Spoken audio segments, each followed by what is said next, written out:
근데 별로 기쁜 표정은 아니셨어요. 살짝 시험해질 뻔했습니다.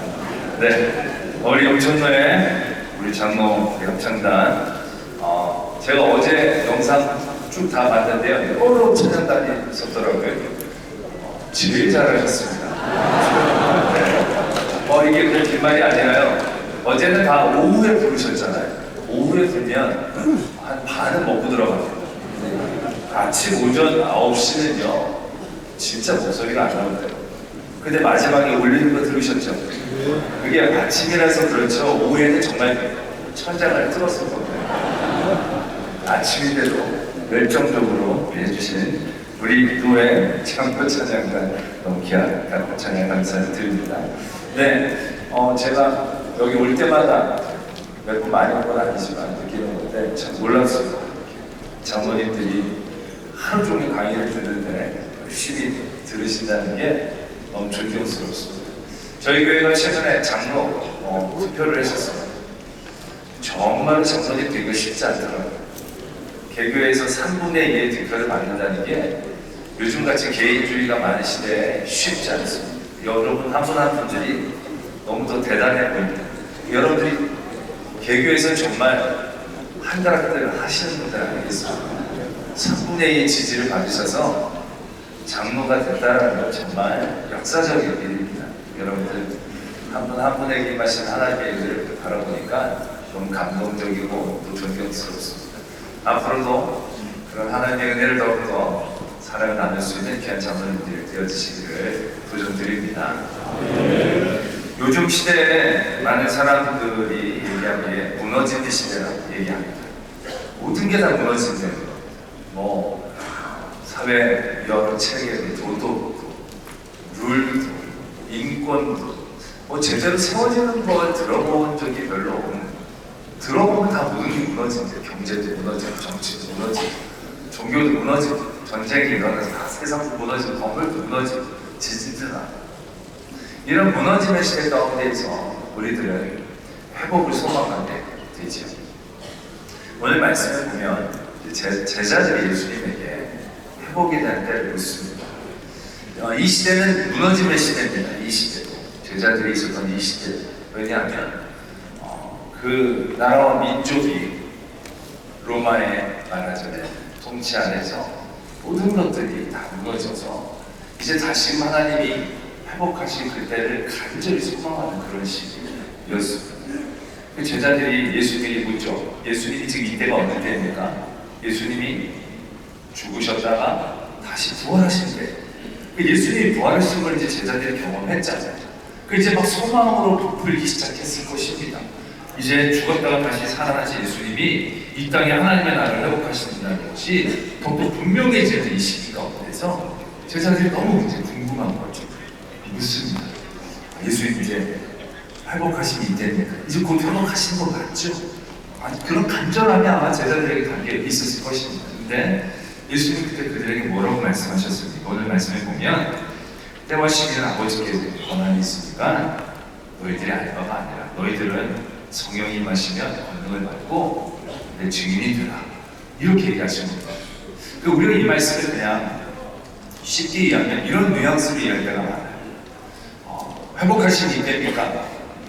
쓸데없이 그런 말 필요 없다고. 가서 일이나. 이런 뉘앙스로 우리가 받아들일 수 있을 것 같은데 이게 절대로 그런 뉘앙스가 아닙니다. 정말 예수님이 회복이라는 것이 무엇인지, 회복이라는 것이 어느 때입니까? 라고 물어봤을 때 때와 시기가 아니라 회복이라는 것이 무엇인지에 대해서 우리에게 말씀하고 계신다는 것을 분명히 아셔야 하는 거죠. 예수님은 때와 시기가 중요한 게 아니라 진정한 회복의 어떤 모습인가를 우리가 알기를 원하고 계신다는 것입니다. 저희 교회가 요즘 에스라의 말씀으로 주님마다 은혜를 나누고 있는데 성경에서 거의 확실하게 회복의 사건을 다루고 있는 말씀이 에스라, 느헤미야입니다. 왜 그렇습니까? 에스라는 70년 동안 포로로 끌려갔던 그들이 하나님의 약속에 의해서 다시금 회복되어진 성전을 세우고 성벽을 세우는 그런 사건을 적고 있는 말씀이기 때문에 그렇습니다. 에스라서가 회복의 말씀, 이라고 얘기해도 과언이 아닐 것입니다. 근데 이 회복의 말씀이라고 하는 에스라서를 천천히 살펴보면 우리가 기대하는 회복과 사뭇 많이 다르다는 걸 깨달을 수밖에 없습니다. 자, 처음에 이제 이스라엘이 멸망했을 때를 한번 되돌아볼 필요가 있습니다. 이스라엘이 바벨론에서 멸망을 당합니다. 모두가 이럴 수가 없다. 이래서는 안 된다. 우리가 저 거대한 바벨론을 어떻게 이럴 수가 있느냐. 그때 하나님께서 선지자를 통해 말씀하셨죠. 너희들은 망한다. 그러나 내가 70년 후에 반드시 너희를 회복시켜준다. 나라가 망하고 끌려가는 그들에게 그 약속은 정말로 신랑 같은 소망이었습니다. 그래, 끌려가자, 가자. 그렇지만 70년 뒤에는 하나님께서 반드시 우리를 회복시켜 주신다고 하셨으니까 그때를 바라보자. 그리고 기다렸습니다. 그리고 시간이 흘러서 70년이 다 가는 즈음이 되어 있는 거예요. 그런데 그때 마치 바벨론이 흔들흔들거리는 거예요. 바벨론이 여러 가지 위기 가운데 여기저기서 무너지는 소리가 들려요. 아마 더 소망이 생겼겠죠. 바벨론이 망하고 모세와 같은 지도자가 일어나서 우리를 이끌고 다시 예루살렘으로 가는 거야. 그런데 어떻게 일이 되어졌느냐면 페르시아라는 나라가 순식간에 바벨론을 제압하고 안정화시키고 바벨론의 여러 가지 것들을 그대로 계승하면서 더 든든하게 세워지는 거죠. 실망했어요. 이 70년 다 돼가는데 이게 뭔가 이렇게 든든하게 세워지면 안 되는데 라고 생각했던 찰나에 어떤 일들이 벌어집니까? 고레스라는 왕이 조서를 내립니다. 너희들 이제 고향으로 돌아가서 성전을 지으라. 놀라운 얘기죠. 놀라운 얘기죠. 근데 이게 액면가로 보면 그렇게까지 놀랍지 않습니다. 왜냐하면 그때의 페르시아의 정책이 바뀌었거든요. 바벨론은 포로를 끌고 오는 정책이라면 페르시아는 포로를 끌고 왔더니 각 지역마다 지역 경제가 무너지는 거예요. 왜? 좋은 사람들 다 빼왔습니다. 그러니까 페르시아의 왕은 생각했던 겁니다. 다시금 그들을 되돌려서 지역을 활성화시켜서 세수를 높이자. 이런 정치적인 목적이 깔려 있었다고 합니다. 그래서 이스라엘 민족뿐만이 아니라 끌려 다른 모든 민족들이 다 같이 고향으로 돌아간 거예요. 그러니까 이스라엘만 하나님의 약속에 의해서 특별하게 회복되어진 모습이 아니었고요. 그냥 원업 대비 여러 다른 민족과 다를 바 없는 그들의 존재였어요. 또 그들이 예루살렘으로 올라간다고 자유인이 된 게 아니에요. 여전히 그곳에서도 식민지로 살아가는 거예요. 그리고 뭐 특별하게 드라마틱하고 극적인 회복이라고 얘기할 수가 없어요. 더군다나 그 예루살렘으로 돌아가라고 했을 때 돌아가는 건 어떻게 보면 회복이 아니라 또 다른 상실의 모습처럼 다가올 수밖에 없어요. 왜요? 예루살렘은 거의 폐허가 됐거든요. 그리고 그곳에는 여러 다른 민족들이 이미 있었기 때문에 이게 굉장히 좋은 곳으로 가는 구조가 아니었어요. 가서 여러 가지 힘들고 이미 70년 동안 살았던 바벨론이 오히려 고향같이 듣도 보도 못한 예루살렘이 그들에게 따뜻하게 다가오기는 쉽지 않았을 것이다 라는 것입니다. 그리고 나서 돌아가야 되니까 돌아가려고 사람을 모읍니다. 사람을 모았더니 한 44만 2천 명 정도, 종까지 합해서 약 5만 명 정도가 회복돼서 올라가게 되어집니다.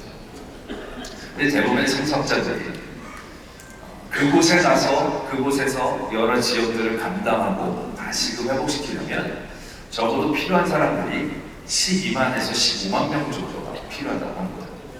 그리고 처음 이스라엘이 바벨론에 끌려왔을 때 4,600명이 끌려왔다고 합니다. 4,600명인데 그들이 남자로만 따졌을 때 한 2만 명 정도의 공동체가 되어왔을 것이고 그 2만 명의 공동체가 출산율 5명으로 해서 70년 정도 흐르면 그 공동체 숫자가 한 20에서 25만 명 정도 됐을 거라고 추정을 합니다. 그럼 20에서 25만 명이 다 올라가고 빠듯한 한국에 5만 명 정도밖에 올라가지 않는다는 것은 어떻게 보면 상당히 초라하고 위축될 수밖에 없는 모습이었다는 것입니다. 하나님께서 70년 만에 회복시켜 주신다고 하셨는데 하나님이 회복시켜 주실 회복을 그들은 어떻게 그리고 있었을 것이겠습니까? 뭔가 정말 빛과 번쩍하게 모세가 이스라엘 백성들을 출애굽하듯이 이런 거 그런 거 그리는 게 충분한 그런 마음이었을 겁니다. 근데 현실은 너무너무 하나님이 하신 회복일까 싶을 정도로 별 볼 일 없어 보이는 회복이었다는 거예요.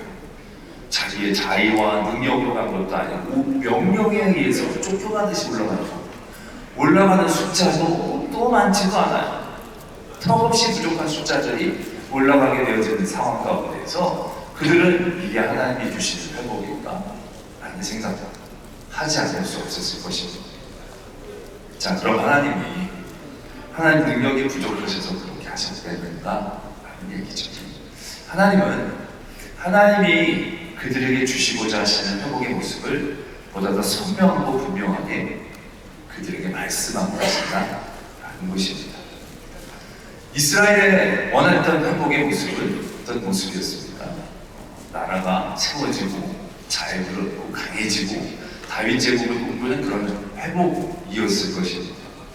그런데 하나님이 약속하신 회복은 딱 그런 모습이 아니었다는 거죠. 하나님이 원하시는 회복은 영적인 회복이고 예배의 회복이고 성전의 회복이었다는 것입니다.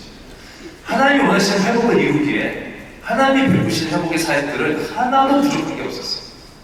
왜? 그들이 종이건 자유인이건 예배를 드리는 것에 큰 차이가 있는 게 아니었거든요. 4만 명이건 40만 명이건 그들의 숫자가 중요한 게 아니었거든요. 그들이 하나님이 원하시는 회복의 역사를 이루기에는 딱 적당하고 딱 충만한 그 상황과 조건 가운데 하나님은 그 회복을 이루셨다는 사실들에 우리가 주목해야 한다는 것입니다. 아마 그들이 40만 명이 올라갔으면 성전 앉았을 겁니다. 40만 명 올라갔으면 전쟁이 일으켰어요. 이웃에게 자기의 세를 과시하고 우리가 이렇게 왔다 의시되려고 애를 썼을 겁니다. 근데 딱 4만 명, 5만 명만 올라갔더니 그들이 할 수 있는 건 딱 성전 짓는 그것뿐이었어요. 그런데 하나님이 주시려고 하셨던 회복은 딱 그런 회복이었다는 것을 하나님께서는 가르쳐주고 계셨다라는 얘기죠. 우리도 회복이라는 걸 생각할 때 그 회복의 초점을 분명히 아셔야 한다는 겁니다. 우리가 무너졌을 때 재정이 무너지고 건강이 무너지고 여러 가지가 무너졌을 때 우리가 하나님의 회복을 바라죠. 회복을 기도합니다. 그때 우리는 하나님의 분량을 생각하면서 굉장히 물질적으로도 세상적으로도 번듯하게 세워지는 회복을 꿈꿀 때가 대부분입니다. 그러나 정말로 하나님이 우리에게 주시고자 하시는 회복의 가장 핵심적인 모습은 그런 외형적인 세상적인 모습이 아니다라는 것을 우리가 분명히 알아야 한다는 거죠. 그것에 대하여 하나님께서는 에스라서의 또 한 가지 모습으로 말씀해 주십니다. 에스라서 4장에 보면 이제 성전을 건축하기 시작하거든요. 성전 건축을 딱 하기 시작했는데 이웃에 있던 사마리아 사람들이 찾아와서 우리도 같이 짓자 제안을 합니다. 우리도 하나님을 섬기고 우리가 이 땅에 올 때부터 하나님께 제사했다. 그들이 제안을 합니다. 그들의 제안은 굉장히 솔깃한 제안이에요. 왜? 성전을 짓는데 손 하나만 더 붙여지면 더 쉽잖아요. 그리고 그들은 그들에게는 굉장히 경계의 대상인데 민원의 대상인데 그들이 함께 짓자고 하니까 함께 지으면 나쁠 게 하나도 없는 상황인 거예요. 그래서 그들의 제안을 받아들이면 되는데 거절을 하죠. 우리가 지었다. 혼자 지을 수 있다. 그러고 났더니 그들이 어떻게 나옵니까? 본색을 드러내죠. 그들이 방해를 하기 시작합니다. 관리인들에게 뇌물을 줘서 성전 건축을 방해합니다. 그게 16년 동안이나 이어지게 됩니다. 근데 흥미로운 점은요, 에스라 4장에 보면 성전을 방해한 사건은 1절부터 5절까지 적혀져 있습니다. 그런데 6절에서부터 아하스로가 즉위할 때에 또 그를 올려 아닥사스다 왕 때의 일들이 이어집니다. 이건요 바로 이어진 그때의 일들이 아니라 시차적으로 50년 뒤입니다. 50년 뒤. 이건 느헤미야서의 성벽을 지을 때 사마리아 사람들이 방해를 했던 그 사건을 적고 있는 겁니다. 아니 지금 성전 짓고 있는 사건을 얘기하다가 갑자기 50년 뒤에 성벽 지을 때 방해를 받는 이야기를 왜 또 적고 있는가? 라고 생각할 수 있는 대목입니다. 사마리아인들이 집요했다 이런 걸 얘기하고 싶으셨게 수도 있겠지만 중요한 건 바로 이겁니다. 연인 대적의 모습을 통해서 우리가 회복의 사건 가운데에 분명히 알아야 될 한 가지를 우리에게 말씀하고 계신 거죠. 그건 바로 뭐냐? 우리가 하나님이 회복의 은혜를 베풀어 주시면 또한 기대하는 거 이런 게 있어요. 만사형통, 시온의 대. 우리 이런 말 좋아하잖아요. 그러니까 하나님의 회복을 시켜주셨는데 이때부터 일사천리로 일들이 되어지는 게 당연하지 않겠나 라고 생각을 합니다. 그런데 갑자기 대적이 나타나는 거예요. 대적이 나서 방해를 해요. 이런 변수가 생기면 우리는 생각해보죠. 아니 하나님의 회복을 시켜주셨는데 왜 대적이 나타나지? 이런 물음표가 생각나요. 아니 하나님이 나를 회복시켜주셨다고 했는데 왜 이렇게 뭔가 완전하지 않지? 왜 누군가 나 계속 나를 태클을 걸지? 이제 좀 회복하려고 하는데 왜 원수 같은 존재가 계속 득세를 하지? 우린 이런 물음표가 던져질 때가 많이 있다는 겁니다.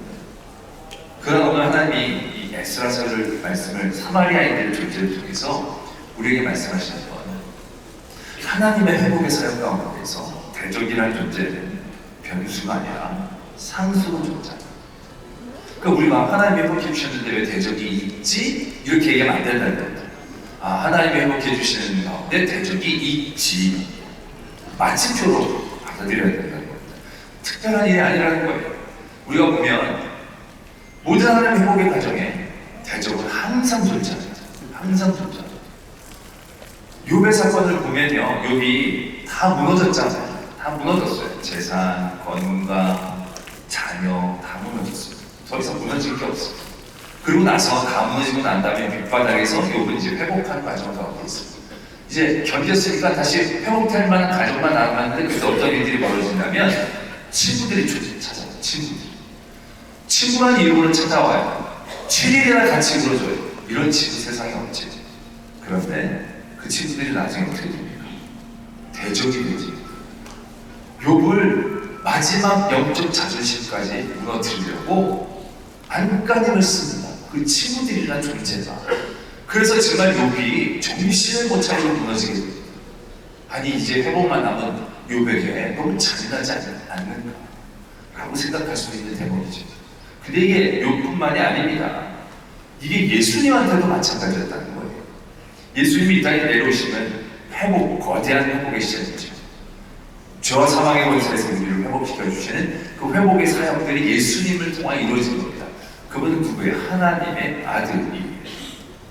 하나님의 아들이 내려오셔서 이제 회복하시려고 그러면 누가 거기다 태클을 걸어요. 그런데 태클을 겁니다. 사단이 나타나지 않습니다. 그것도 40일 동안 금식 기도하며 영적으로 가장 충만한 상태에 있었던 예수님께 대적이 존재하면 예수님한테도 대적이 나타나는 거예요. 그리고 나서 시험을 마친 다음에 누가 보면 어떻게 적고 있느냐? 마귀가 얼마 동안 떠났다. 완전히 포기했다. 항복했다가 아니라 얼마 동안 떠났다. 말씀은 그렇게 마귀를 표현하고 있습니다. 그러니까 예수님의 모든 사역 가운데 마귀는 늘 상수로 존재했다는 거죠. 하나님의 아들로 통한 회복의 사역 가운데도 대적은 늘 존재했다라는 사실들에 대해서 우리에게 분명히 말씀하고 계신다는 거죠.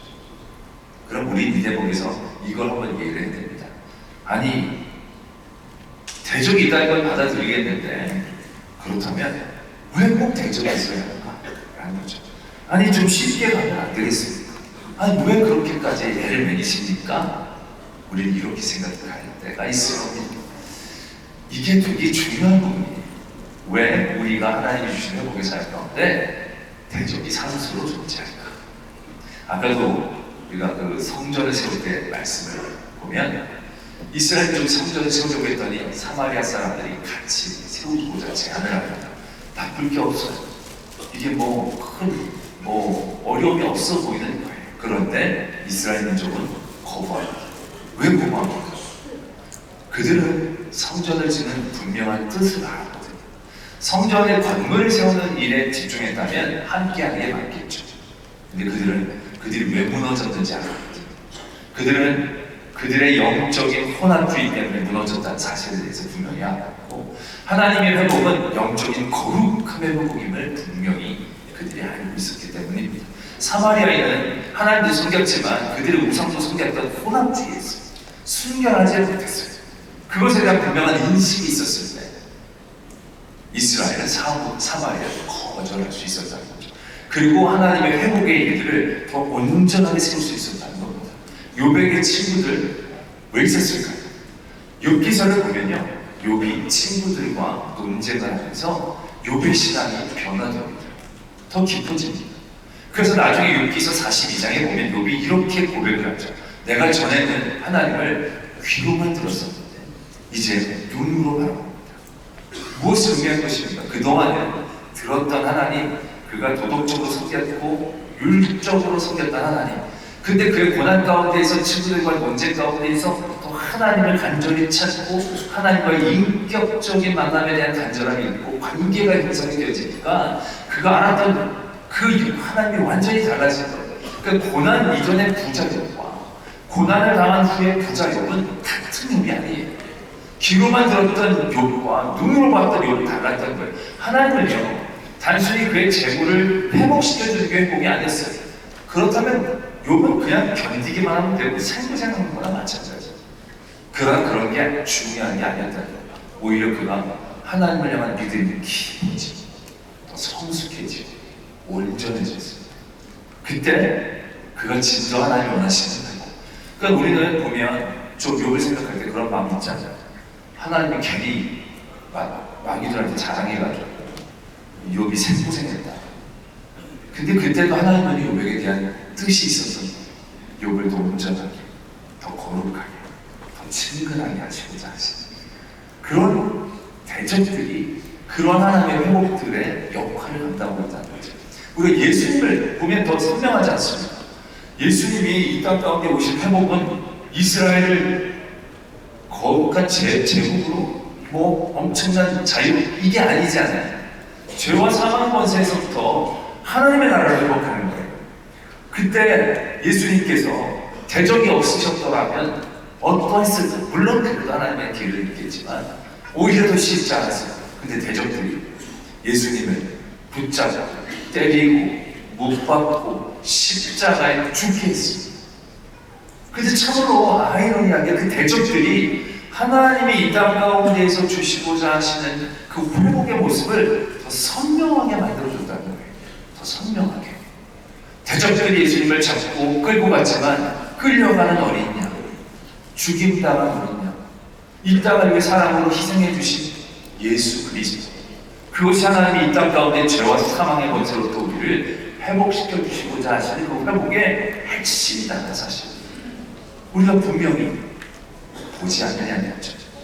때문에 우리가 여러분들의 개인적인 삶의 자리에서 많은 무너짐의 자리, 그런 무너짐의 자리에서 하나님 앞에 회복을 간구하고 나갈 때 기대하는 회복이 있어요. 이스라엘도 기대하는 회복이 있었잖아요. 그런데 자신들이 기대하는 회복이 아니라 예수님이 오시니까 이 사람들이 막 실망하잖아요. 이게 회복이에요. 갈릴리에서 오신 청년이 이게 회복이에요.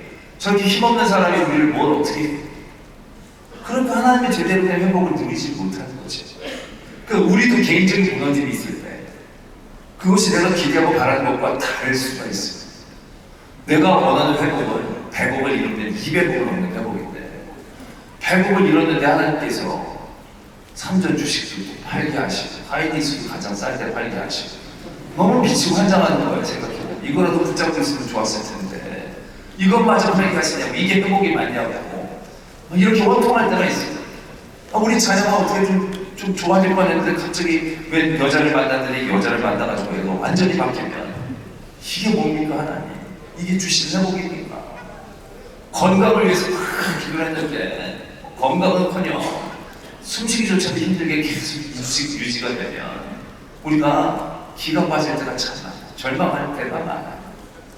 그러나 우리의 무너짐의 자리에서 하나님이 주시고자 하시는 회복은 우리가 생각하는 것과 많이 다를 수 있다. 그러나 중요한 건 그 회복이 내가 바라는 회복보다 더 온전하고 완전한 회복이 되어진다는 것을 우리가 신뢰할 수 있어야 된다는 거예요. 다윗이 엄청 무너졌을 때가 있죠. 밧세바와 죄악을 범한 다음에 다 무너졌어요. 그때 나단 선지자가 다윗에게 와서 예를 듭니다. 우리나라에 어떤 사람이 있는데 자기도 부자인데 자기도 부자인데 친구가 왔는데 옆에 양 한 마리 있는 사람 양을 뺏어다가 죽였습니다. 이 사람을 어찌하면 좋겠습니까? 그랬더니 다윗이 막 화를 냈다. 이런 사람 우리에게 없어야 된다. 근데 이게 어떤 의미입니까? 다윗이 영적으로 무너진 거예요. 왜요? 그가 저지른 죄에 대한 죄책감이 조금이라도 있으면 나단 선지자가 왔을 때부터 긴장해요. 그 얘기를 쭉 하면 왠지 자기 얘기처럼 들어야 된다는 거죠. 그러면 그런 사람을 어찌해야 됩니까? 그러면 그럴 수도 있죠. 뭐 이러면서 전 자기가 빠져나갈 구멍을 만들어야 되는데 아주 우발적으로 자기는 전혀 아니겠죠. 얼마나 다윗이 무너졌는가를 알 수 있는 대목이죠. 나단 선지자가 쭉 얘기합니다. 벌을 얘기합니다. 그 아이는 죽고 당신의 아내들 대낮에 빼앗길 거고 당신의 가문에는 칼이 끊이지 않을 거고. 얼마나 절망적인 얘기입니까? 그런 상황이 만약에 벌어진다, 이건 자기가 왕 위에 있어서는 그런 일들이 도저히 일어나면 안 되는 일들인 거죠. 그때 다윗이 회개하며 드린 찬양이 시편 51편. 51편에서 우리가 주목해야 될 부분은요, 다윗이 어떠한 회복을 원하고 있는가, 어떠한 회복을 원하고 있는가.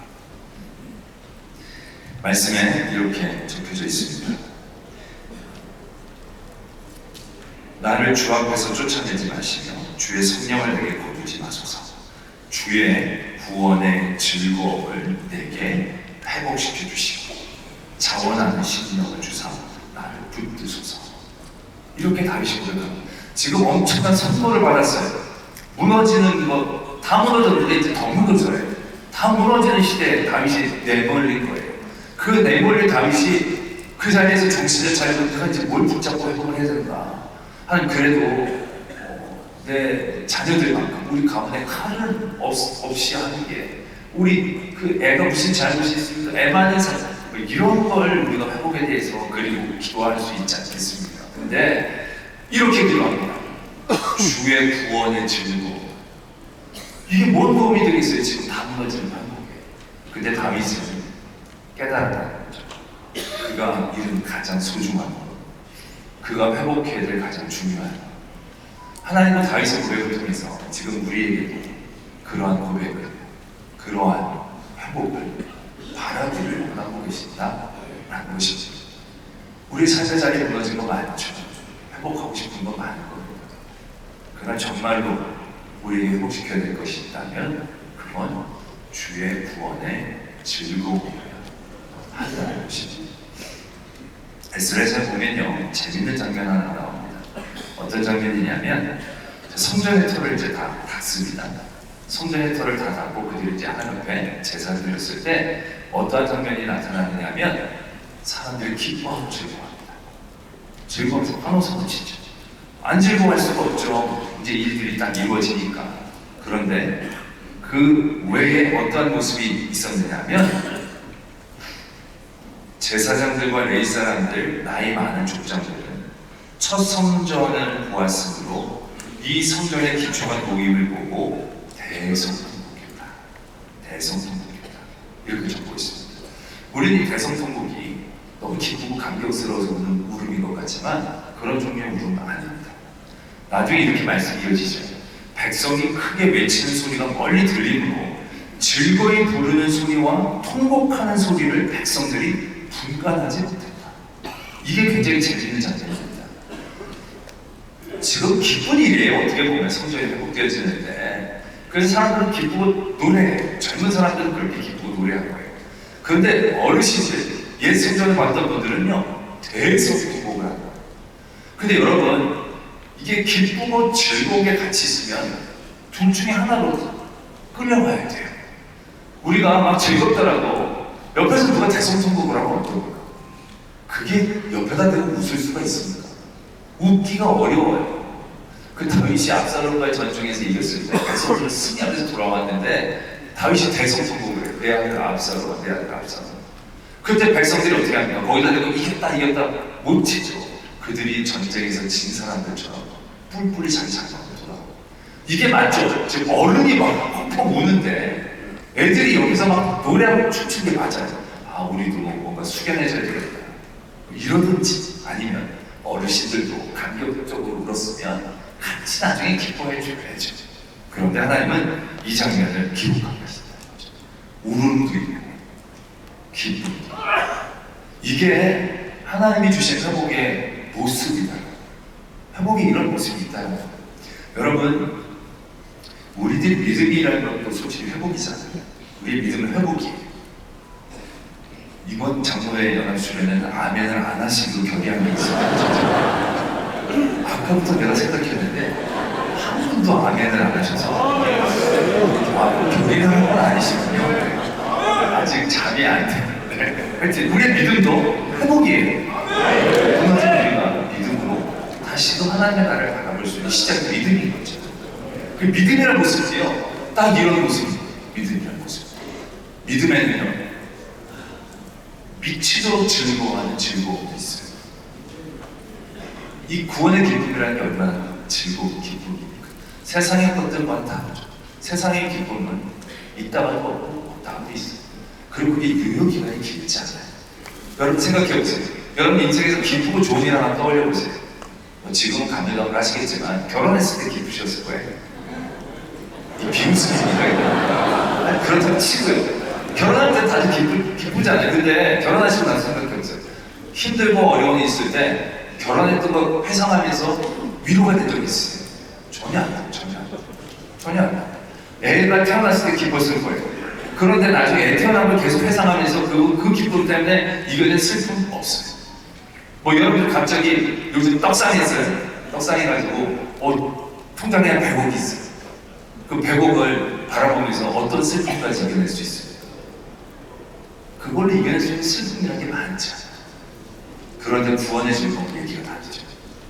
구원의 즐거움은요, 유효기간이 무제한이에요. 어떠한 슬픔, 어떠한 고난, 어떠한 환난 가운데서도 구원의 기쁨은 그 슬픔을 이겨내는 기쁨이죠. 그 고난 가운데서 수없이 많은 믿음의 선배들이 많은 환난과 어려움 가운데서도 그 믿음의 길을 놓지 않을 수 있었던 건 구원의 기쁨이 있었기 때문에. 그 기쁨은 무제한이고 무한대고, 그 기쁨이 우리 가운데 믿음이에요. 그런데 믿음이 기쁨만 있으면 값싼 믿음이죠.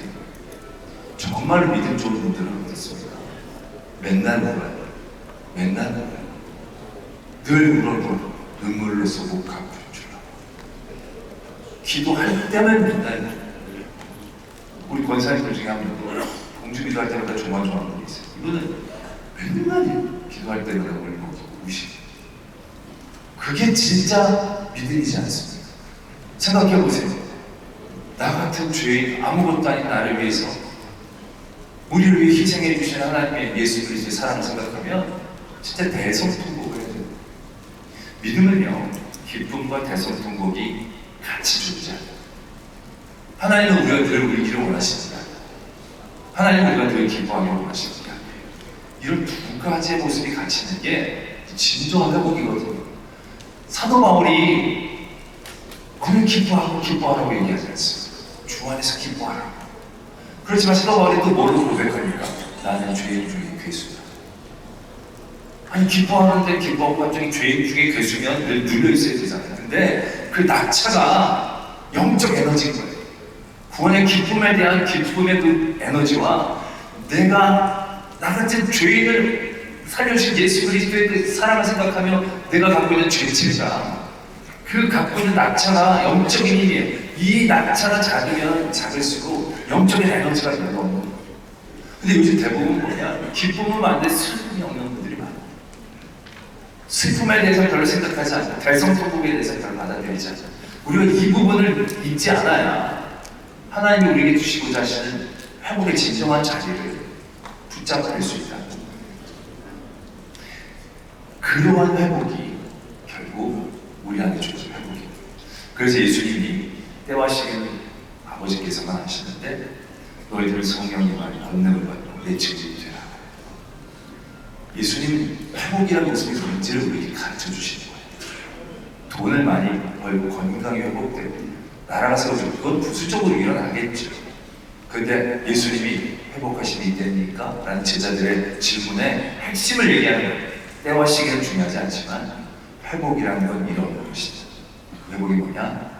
주님의 성령이 너희에게 임하시면 너희들에게 하나님의 은혜가 미쳐지고 그런 너희들이 하나님의 일을 하는 것이다. 이게 회복이고 이 회복이 무엇인지 아는 것이 정말 중요하다는 것을 말씀하고 계신다는 거죠. 엘리야가 바알과 아세라의 선지자들과 싸워서 승리를 거두지 않습니다. 그 갈멜산에서 엄청난 승리죠. 기적입니다. 얼마나 뿌듯했겠습니까? 제사장들 다 죽였어요. 그리고 비까지 내리겠어요. 그리고 엘리야는 기대했을 겁니다. 야, 이제 이 땅에 어둠의 세력을 물러나고 하나님의 때가 도래하겠다. 그런 기대가 분명히 있었을 거예요. 그리고 돌아왔더니 어떤 일들이 기다리고 있었느냐? 이세벨이 그를 위협하는 거예요. 내가 너를 죽이겠다. 내일이 오기 전까지 죽이겠다. 근데 그 얘기를 듣고 우리 같으면 지금까지 이렇게 많은 승리를 경험했으니까 죽이면 죽이리라. 하나님 나한테 오해 주시겠지. 이럴 것 같잖아요. 근데 그렇지 않습니다. 엘리야가 겁을 먹어 도망을 갔는데 40일을 도망가기만 합니다. 아니 엘리야가 누구예요? 지금 막 그 하나님의 사자 같은 사자였는데 그 여인의 위협 가운데 무너진 거예요. 왜? 그가 기대한 바에 너무 다른 대우가 그를 기다리고 있었어요. 아직 여전히 이세벨의 편이 많고 이세벨이 득대하고 있다는 사실 자체가 그의 모든 영적인 마음을 무너뜨린 거죠. 그런 무너진 가운데 엘리야는 완전히 정신을 못 차린 거죠. 중간에 보면 천사가 나타나서 물도 주고 떡도 줘요. 천사가 얼굴도 만져줘요.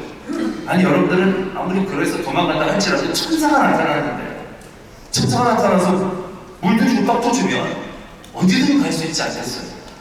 나 같으면 물도 주고 떡도 주면 진짜 북한 어디든 가요. 전쟁통이라고 들어가는데 왜 천사가 나와 함께 하시는데 뭐가 두려워요? 근데 엘리야는 그 떡 먹고 물 먹고 도망쳤어요. 까지 도망쳤어요. 정신없이 도망쳤어요. 그럼 하나님이 너 왜 여기 있냐? 맨날 이렇게 해. 나만 남았어. 나만 혹시 10시간인데 나만 남았어. 뭐 억울함이 가득 차죠. 근데 나중에 엘리야가 어떻게 회복을 했습니까? 하나님께서 그에게 이렇게 하십니다. 아무 말 안 하세요.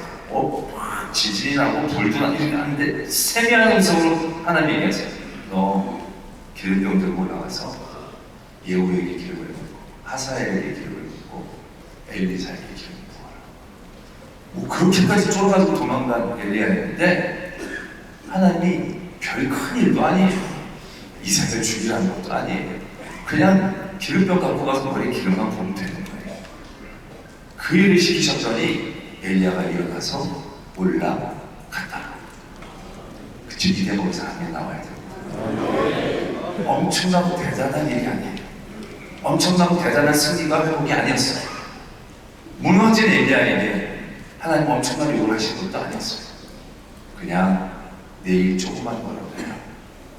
그리고 그 일을 붙잡았을 때 엘리야는 일어서 올라갈 수 있었다 하는 것입니다.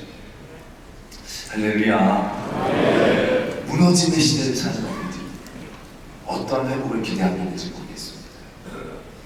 대부흥, 국교가 되고 교회가 전처럼 부흥하고 물론 그런 것도 분명히 바라야 됩니다. 그러나 우리가 여러 가지 고난의 시대를 통해서 하나님은 우리가 하나님 원하시는 회복이 더 선명하게 반응하게 원하고 계십니다 라는 것을 깨닫습니다. 대단하고 거창한 일을 먼저 하자는 게 아니고요. 우리의 삶에 조그만 하나님의 일들, 조그만 하나님 성경이 막 권능이라는 증이 엄청나고 대단한 게 아니잖아요.